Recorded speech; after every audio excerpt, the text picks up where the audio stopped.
Assalamualaikum warahmatullahi wabarakatuh. Oke, kita lanjutkan saja ceritanya. Bab 913, Ayah Yeguan, masih seekor semut. Saat tangan raksasa itu jatuh ke dalam jurang, seluruh jurang mulai mencair lapis demi lapis, dan tekanan mengerikan melanda dunia seperti badai. Pada saat ini, banyak sekali hukum dan hukum yang ada mulai mati. Berdengung, pada saat ini, seruan pedang tiba-tiba bergema dari dasar jurang, dan kemudian, cahaya pedang melesat ke langit. Klik, tangan raksasa itu langsung meledak, di antara langit dan bumi, cahaya pedang berdiri. Di udara, Yeguan memegang pedang King Xuan, dan seluruh tubuhnya memancarkan kekuatan darah yang mengerikan, menyebabkan ruang di sekitarnya bergetar. Di seberangnya, ribuan kaki jauhnya, berdiri seorang pria parubaya. Pria parubaya itu mengenakan jubah keagamaan, dengan tangan di belakang punggungnya, ada paksaan tak kasat mata yang terpancar dari tubuhnya, menekan dunia. Sein Mingjun Barat, kamu memandang pria parubaya di depannya dengan ekspresi ganas, dan kekuatan darah di sekujur tubuhnya terus menyembur keluar. Si Sheng Mingjun melirik Yeguan, maju selangkah, mengulurkan tangan kanannya, lalu membaliknya dengan kasar. Ledakan di kejauhan, ruang dan waktu di area tempat Yeguan berada tiba-tiba terbalik, berubah menjadi tekanan yang menakutkan dan bergerak menuju Yeguan untuk menekannya. Kilatan keganasan melintas di mata Yeguan. Dia mengayunkan pedang King Xuan di tangan kanannya, dan cahaya pedang berdarah yang menakutkan menyebar. Tertawa, ribuan ruang dan waktu langsung terkoyak. Melihat kekuatannya dipatahkan oleh pedang Yeguan, dari kejauhan, jejak keterkejutan muncul di mata Naksi Sheng Mingjun. Ada sesuatu. Setelah mengatakan itu, dia mengambil satu langkah ke depan, mengepalkan telapak tangannya, dan meninju. Saat pukulan itu keluar, area di mana Yeguan berada tiba-tiba runtuh, dan kekuatan misterius dan menakutkan melonjak ke arah Yeguan dari segala arah seperti gelombang. Pada saat ini, Yeguan tampaknya berada di tengah gelombang dan badai, dengan kekuatan menakutkan yang tak terhitung jumlahnya bergulir ke arahnya, mencoba menenggelamkan dan menghancurkannya. Yeguan begitu kewalahan oleh kekuatan ini sehingga dia tidak bisa bernapas. Matanya perlahan tertutup, dan pedang King Xuan di tangannya bergetar hebat. Tiba-tiba, Yeguan tiba-tiba menghunus pedangnya. Gunakan teknik pedang pembunuh surga, berdengung. Seruan pedang menembus langit, dan gendang telinga banyak orang di sekitar gempa meledak. Saat Yeguan Jian muncul, area di sekitarnya meledak, dan kekuatan yang tak terhitung jumlahnya hancur dan musnah. Dengan berkah Aoqian dan kekuatan kedua garis keturunannya, kali ini, dia mampu menerapkan 10.000 cara. Ditambah dengan pedang King Xuan, kekuatan pedangnya bisa dikatakan yang terkuat sepanjang sejarah. Hancurkan dengan satu pedang, di kejauhan, Naksi Sheng Minglor ditebas ribuan kaki jauhnya oleh pedangnya. Begitu dia berhenti, ruang dan waktu ratusan ribu kaki di belakangnya langsung runtuh menjadi ruang dan waktu yang gelap gulita. Setelah berhenti, kilatan keterkejutan muncul di mata si Sheng Mingjun, dan dia memuji keterampilan pedang yang bagus. Setelah mengatakan itu, dia tiba-tiba berubah menjadi pelangi dan menghilang. Hampir di saat yang sama, Yeguan menghilang di kejauhan. Tertawa, ledakan, begitu kedua orang itu bersentuhan, cahaya pelangi dan cahaya pedang meledak pada saat yang sama, dan gelombang kejut kekuatan tak terlihat langsung menyebar hingga jutaan mil jauhnya dari medan bintang. Namun, Kekuatan ini menghilang tanpa jejak begitu mendekati tugu batu yang menghadap ke langit. Di langit, Ye Guan dan Naksi Seng Mingjun mundur puluhan ribu kaki pada saat yang sama. Setelah Ye Guan berhenti, dia berdiri dengan pedang di tangannya lautan darah. Darah fananya garis keturunan iblis gila dan pedang yang tak terkalahkan semakin kuat.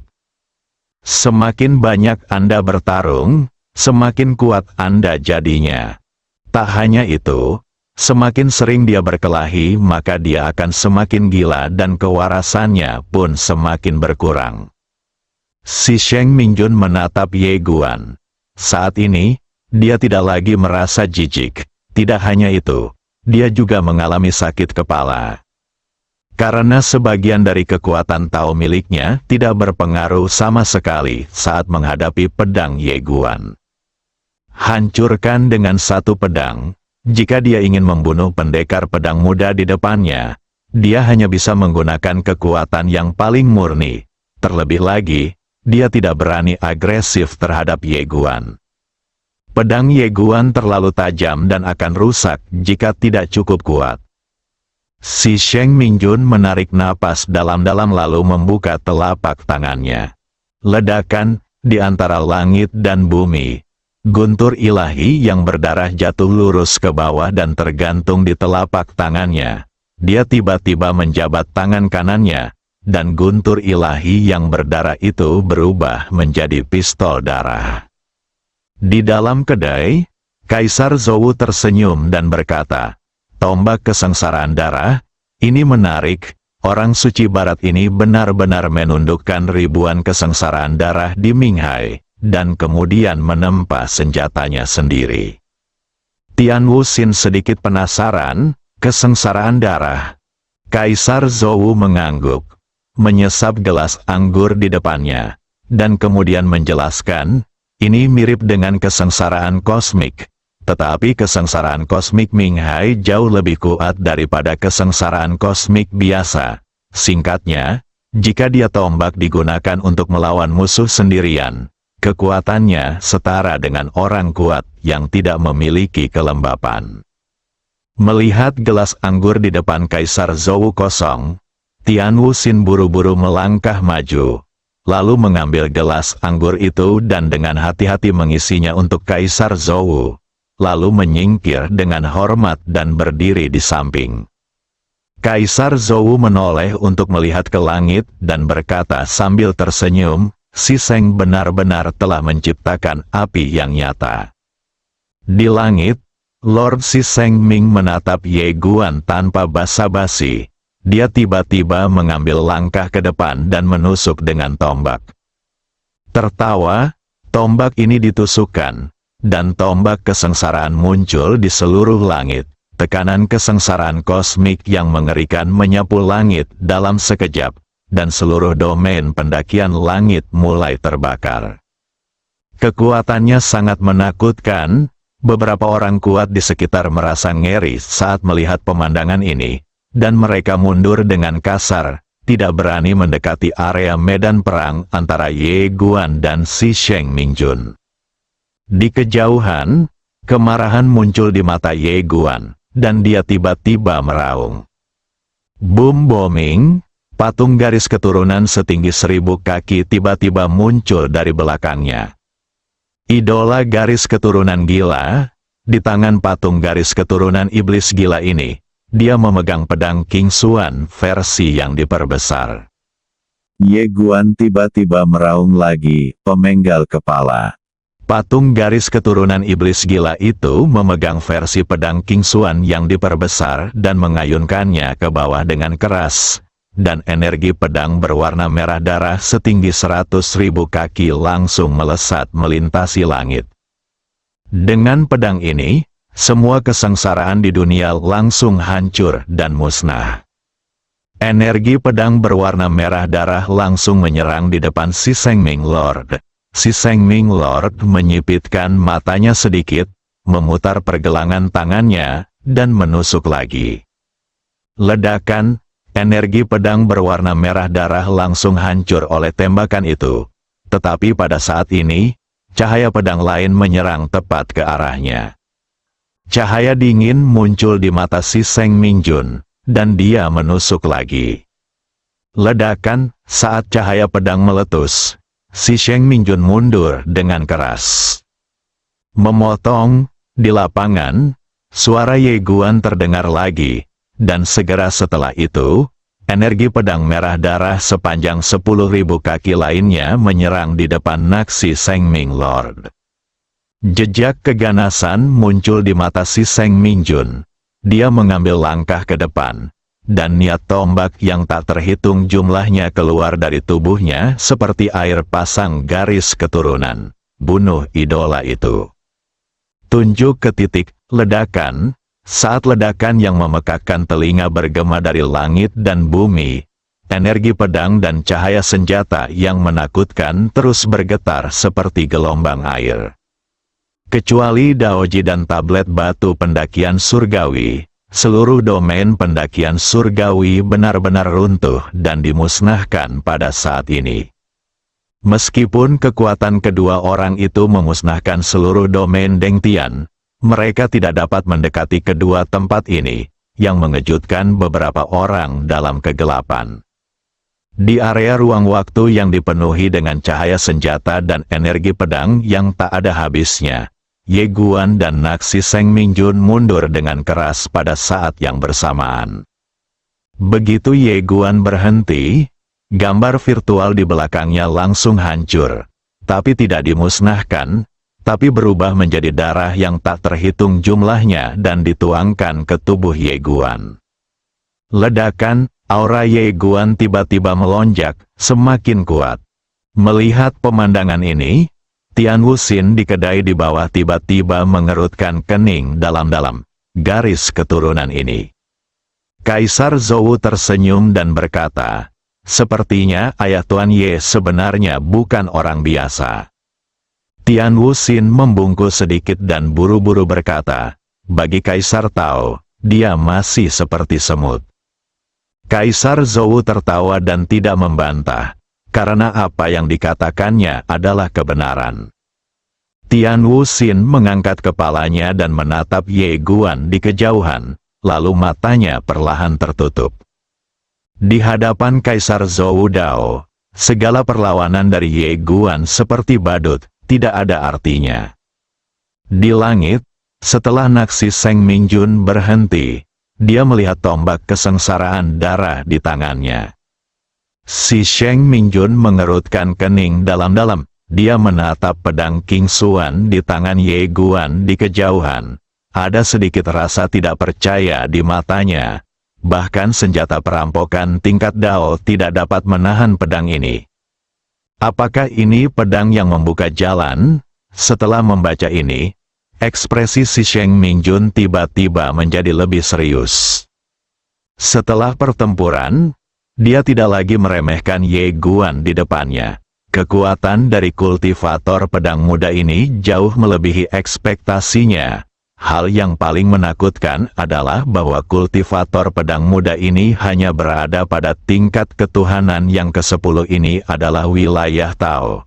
Dia mungkin bukan lawan sama sekali. Penjahat, si Seng Mingjun menatap Ye Guan dalam-dalam. Di kejauhan, setelah pertarungan Ye Guan dengan si Seng Mingjun, niat pedang dan kekuatan garis keturunannya menjadi semakin kuat. Berkelahi, dia ingin bertarung. Ye Guan memegang pedang King Xuan erat-erat di tangan kanannya. Dia mengangkat kepalanya dan menatap si Seng Ming Lord. Tanpa basa-basi, dia gemetar dan menebas ke arah si Seng Ming Lord dengan pedangnya. Melihat serangan pedang Ye Guan, wajah si Seng Mingjun tiba-tiba menjadi gelap, karena dia menemukan bahwa kekuatan Ye Guan semakin kuat. Menurutnya, Ye Guan menstimulasi kekuatan dua garis keturunan. Kekuatan garis keturunan ini pasti semakin lemah saat dia bertarung.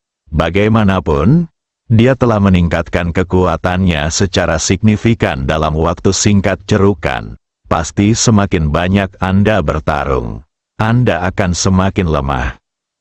Tapi Ye Guan ini bagus, kenapa dia menjadi lebih kuat di setiap pertarungan.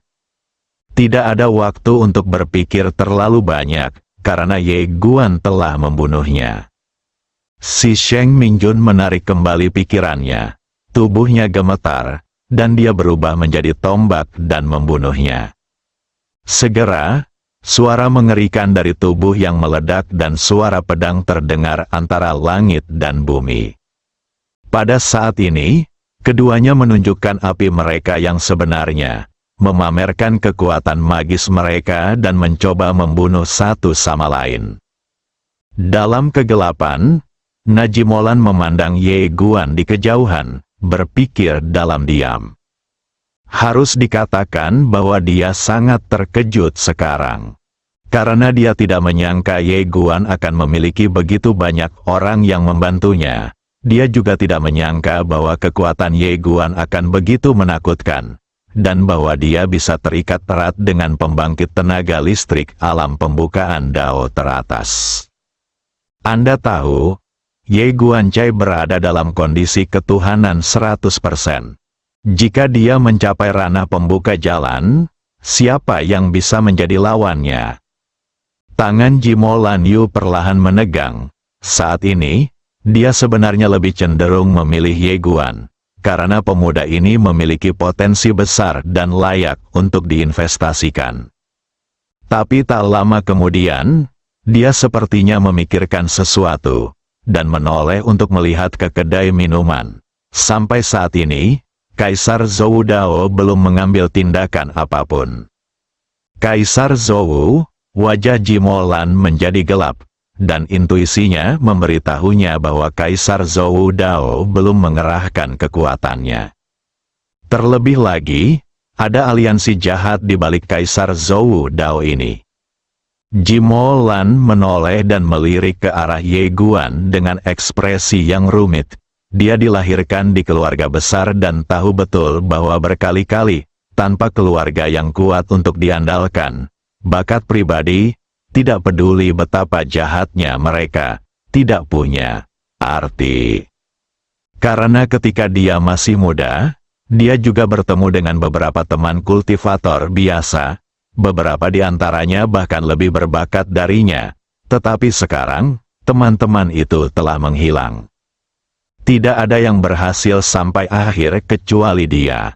Alasan terpenting mengapa dia bisa mencapai akhir adalah karena orang-orang Jimo mendukungnya di belakangnya. Dalam hidup ini yang terpenting apakah ada seseorang di belakangmu. Jika tidak ada orang di belakangmu, keberkahan juga bisa menjadi musibah. Saat ini, dia sedang melihat orang-orang di belakang kedua belah pihak. Sisi Ye Guan tidak jelas. Lawan Ye Guan adalah Kaisar Zhou Dao yang tak terkalahkan di Yunei saat itu. Yang terpenting adalah ada seseorang di balik Kaisar Zhou Dao ini. Aliansi jahat, mata Jimo Lan perlahan tertutup, dan dia memilih untuk melihat lagi.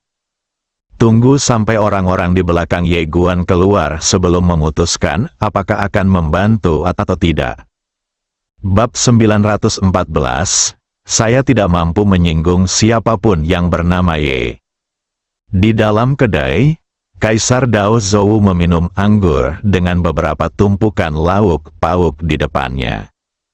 Dia tidak tertarik dengan pertempuran sengit di langit dan hanya melihatnya sesekali.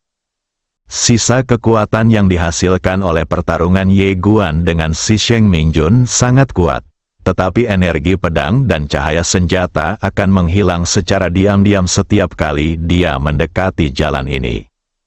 Tian Wuxin terkejut saat melihatnya, dan dia semakin kagum pada Kaisar Zhou Dao di depannya.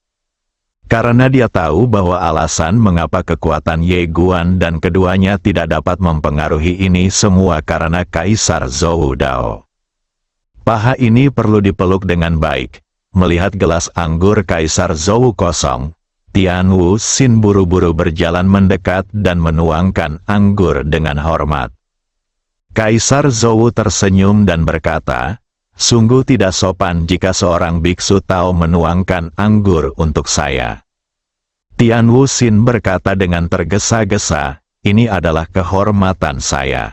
Kaisar Zhou tersenyum dan tidak berkata apa-apa lagi. Tian Wuxin sepertinya memikirkan sesuatu, dan tiba-tiba mengangkat kepalanya untuk melihat keluar jendela ke tablet batu yang menghadap ke langit.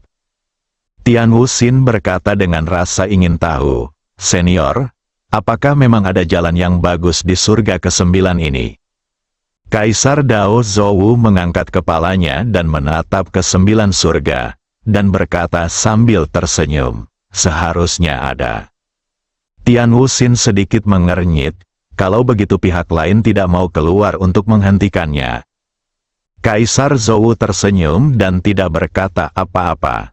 Tian Wuxin tiba-tiba terbangun dan berkata dengan tergesa-gesa, "Benar, Kaisar Tao ada di sini. Bahkan jika Kaisar Tao memiliki Tao saat ini, dia tidak akan berani untuk tidak memberikan wajahmu." Kaisar Zhou tertawa. Di atas surga ke-9. Di antara awan, seorang pemuda duduk bersila di depan sebuah tangga batu. Tangga batu itu memanjang hingga ke ujung langit, seperti jalan surgawi, dan di ujung tangga batu itu terdapat sebuah pintu. Pria muda itu mengenakan jubah putih, dengan tangan terlipat di perut, dan jalan misterius melayang di sekelilingnya. Pada saat ini, pemuda itu tiba-tiba mengerutkan kening. Dia menoleh dan melirik, lalu berkata, "Tuan, mereka telah menghancurkan domain Deng Tian. Anda tidak peduli." Sebuah suara datang dari dalam pintu, "Tidak masalah." Pemuda itu berkata dengan suara yang dalam, "Apakah Kaisar Dao Zhou begitu kuat? Bahkan guru harus memberi mereka wajah." Suara di dalam pintu berkata, "Tidak." Pemuda itu berkata, "Tuan, apakah Anda menghadap aliansi jahat?" Setelah hening beberapa saat di dalam pintu, dia berkata, "Kamu tidak boleh menyinggung perasaan orang bernama Ye itu." Remaja, di luar, Ye Guan masih bertarung melawan Naksi Seng Mingjun saat ini. Dia menjadi semakin berani saat dia bertarung. Menjadi semakin gila. Dan saat dia menjadi semakin gila, kekuatan tempurnya juga melonjak pesat. Tuan Si Sengming sangat sedih karena dia menyadari bahwa meskipun dia mencoba yang terbaik, dia tidak dapat menghentikan Ye Guan. Ye Guan tidak hanya tidak normal secara fisik, tetapi juga pulih terlalu cepat. Ini sama sekali bukan budidaya pedang, ini adalah budidaya tubuh. Hal yang paling menakutkan adalah kekuatan tempur Ye Guan semakin kuat. Apakah itu niat pedang atau kekuatan dua garis keturunan, mereka semakin kuat. Dan senjata perampok di tangannya compang camping dan hampir pecah. Sekarang ketika dia menghadapi pedang Ye Guan, dia tidak berani menyerang dengan keras. Dia hanya bisa menghindarinya karena akan menyakitinya jika dia menyentuhnya. Oleh karena itu, pukulan yang dia terima sangat membuat frustrasi. Ye Guan, sebaliknya, seperti banteng liar, menggunakan semua baju besi ajaibnya untuk berlari dengan liar dan tanpa keraguan. Ini adalah pertama kalinya dia bertemu orang seperti itu yang mengenakan pakaian dewa. Dia tidak berdaya dan tidak berdaya. Di kedai di bawah, Kaisar Dao Zhou terkekeh dan berkata, "Si Seng Mingjun tidak akan bisa bertahan lebih lama lagi." Tian Wuxin menatap Ye Guan di langit, dan kemudian berkata, "Orang ini sepenuhnya bergantung pada pedang itu. Jika tidak, si Seng Mingjun seharusnya membunuhnya." Berbicara tentang ini, dia memandang Dao Kaisar Zhou, "Senior, ambil tindakan." Kaisar Zhou tersenyum dan berkata, "Ini bukan waktu yang tepat, karena masih ada teman lama yang belum datang." Tian Wuxin berkata, "Apakah ada Tuan Ming yang lain?" Kaisar Zhou menggelengkan kepalanya. Tian Wuxin ragu-ragu sejenak dan tidak bertanya lagi. Kaisar Dao Zhou mengangkat kepalanya dan menatap ke langit, lalu mengetuk meja dengan ringan. Ledakan di ujung langit, Nafas yang menakutkan tiba-tiba menghancurkan ruang dan waktu dan langsung mengenai Ye Guan. Ye Guan tiba-tiba berbalik dan menebas dengan pedangnya. Ledakan, saat suara ledakan bergema, Ye Guan langsung terguncang dan mundur puluhan ribu kaki begitu dia berhenti, bekas darah meluap dari sudut mulutnya. Ye Guan melihat ke kejauhan, di mana seorang lelaki tua berjubah merah muncul. Lelaki tua itu berjanggut dan berambut putih, memegang tongkat besi, dan ada pusaran berwarna merah darah di belakangnya. Dongsheng Mingjun, yang terkuat di antara 4 orang suci. Ye Guan tiba-tiba memegang pedang King Xuan dan mengayunkannya ke Dongsheng Mingjun. Diam, namun wajah Dongsheng Mingjun berubah drastis, karena masa hidupnya menghilang selama 1.000.000 tahun. Saat ini, Ye Guan mengayunkan 9 pedang secara berurutan. Mata Dongsheng Mingjun tiba-tiba menyusut, dia merasa ngeri, dan dia mundur dengan marah. Namun, itu masih sedikit terlambat. Ketika dia berhenti, seluruh tubuhnya menjadi sangat tua, dan janggut serta rambutnya memutih. Ribuan tahun kehidupan telah hilang. Dongsheng Mingjun, yang baru saja keluar, memandang Ye Guan dengan tidak percaya. Di kejauhan, mata si Seng Ming Lord penuh ketakutan. Dia mundur ribuan kaki dari Ye Guan, dan di saat yang sama dia juga sedikit takut. Untungnya, Ye Guan tidak menggunakan keterampilan pedang yang menakutkan ini untuk melawannya. Jika tidak, umurnya akan berlalu selama puluhan juta tahun. Meskipun hidupnya masih panjang, dia tidak mampu melakukan ini. Namun, yang membuatnya sedikit bingung adalah mengapa Ye Guan tidak menggunakan skill pedang ini padanya. Tidak jauh dari situ, setelah Ye Guan menggunakan One Realm of Time 10 kali berturut-turut, tubuhnya tiba-tiba menjadi sangat lemah.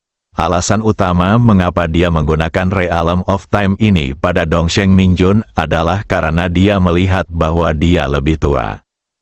Pedang ini dirancang khusus untuk menyerang orang tua.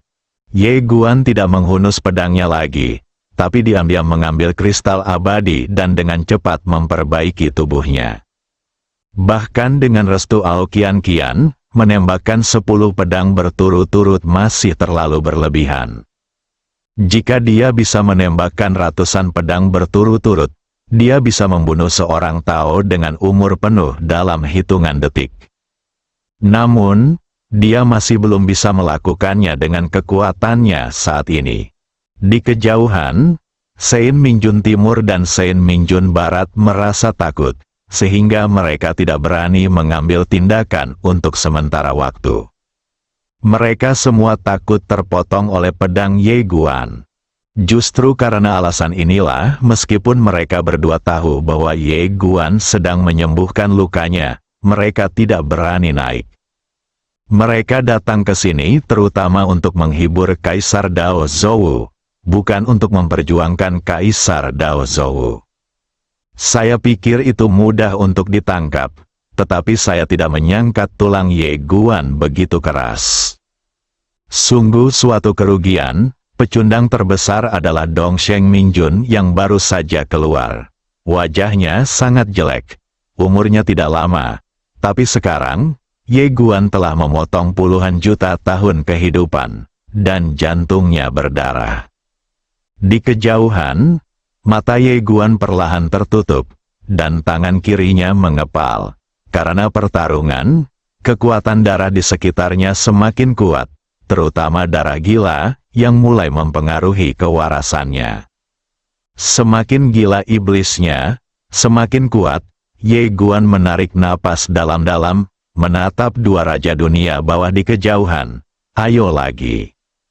Meski dia mengatakan ini, dia tidak mengambil tindakan. Ini bisa memakan waktu cukup lama. Dongsheng Mingjun dan dua lainnya menatap Ye Guan, tapi tak satu pun dari mereka bergerak.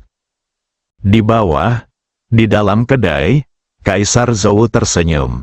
Saya tidak ingin mempertaruhkan nyawa saya lagi. Tian Wuxin melirik Ye Guan. lalu berkata, "Kaisar Tao, Ye Guan ini." Kaisar Zhou tidak berkata apa-apa. Tian Wuxin mengertakkan gigi dan berkata, "Kaisar Tao, jika klan Tianwu saya ingin membunuh Ye Guan, saya berharap Kaisar Tao memberi saya nasihat."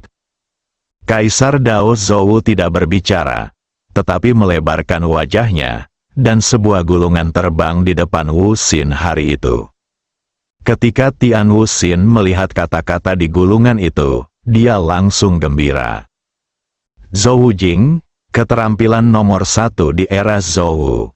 Tian Wuxin mengambil gulungan itu dengan gemetar, lalu buru-buru berjalan ke jendela.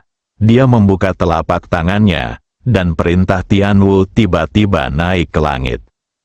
Ledakan, seberkas cahaya melesat langsung ke langit. Dalam sekejap, tekanan yang mengerikan melanda seluruh dunia, dan semua orang berkuasa di tempat itu merasakan tekanan yang menakutkan pada saat ini. Semua orang terkejut dan melihat ke arah berkas cahaya. Di jalur yang jelas, di kejauhan, Ye Guan melihat seberkas cahaya dan mengerutkan kening. Di dalam pilar cahaya, seorang pria parubaya berjubah hijau perlahan keluar.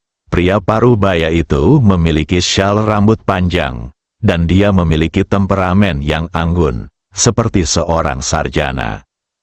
Melihat pemandangan ini, anggota klan Tianwu yang kuat di medan perang lain berhenti satu demi satu, lalu membungkuk dalam-dalam ke arah pria parubaya itu dan berkata dengan hormat, "Saya telah bertemu leluhur kita." Leluhur, Tian Wuxi, nenek moyang klan Tianwu. Melihat Tian Wuxi, wajah Ye Guan menjadi gelap. Aura orang ini tidak normal, dan dia bukan lagi orang yang kuat di alam pembukaan Dao. Meskipun pihak lain bukanlah orang yang sebenarnya, auranya jauh melampaui alam pembukaan Dao manapun di lapangan. Setelah Tian Wuxi keluar, dia mengangkat kepalanya dan melirik ke 9 surga, lalu menoleh untuk melihat ke dalam kedai di bawah.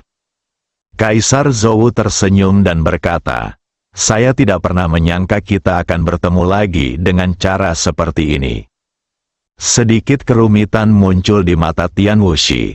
Ketika saya bertemu Kaisar Dao saat itu, Kaisar Dao sudah tak terkalahkan di dunia. Sekarang, dia bahkan lebih baik dari dulu. Kaisar Dao Zhou tertawa. "Sejujurnya, saya cukup terkejut.